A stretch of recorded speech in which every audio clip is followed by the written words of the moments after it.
السلام علیکم ورحمۃ اللہ وبرکاتہ۔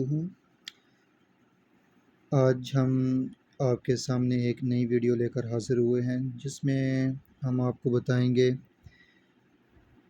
وہ وظیفہ، وہ مجرب وظیفہ جس کے کرنے سے انشاءاللہ آپ کا جو بھی پرانا کام جو نہ ہو رہا ہو، انشاءاللہ اللہ کے فضل و کرم سے وہ ہو جائے گا انشاءاللہ۔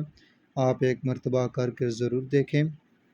کرنا آپ نے یہ ہے کہ آپ نے نیت کرنی ہے اور 2 رکعت نفل صلاۃ حاجت کے پڑھنے ہیں۔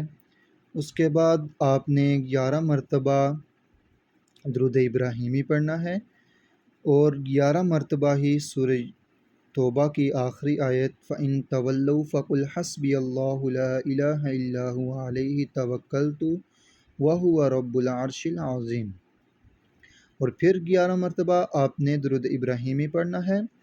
پھر آپ نے 7 مرتبہ درود شریف پڑھنا ہے اور 7 ہی مرتبہ آپ نے سورہ یوسف کی آیت نمبر 68 وَلَمَّا دَخَلُوا مِنْ حَيْثُ أَمَرَهُمْ أَبُوهُمْ مَا كَانَ يُغْنِي عَنْهُمْ مِنَ اللَّهِ مِنْ شَيْءٍ إِلَّا حَاجَّةً فِي نَفْسِ يَعْقُوبَ قَضَاهَا وَإِنَّهُ لَذُو عِلْمٍ لِمَا عَلَّمْنَاهُ وَلَكِنَّ أَكْثَرَ النَّاسِ لَا يَعْلَمُونَ۔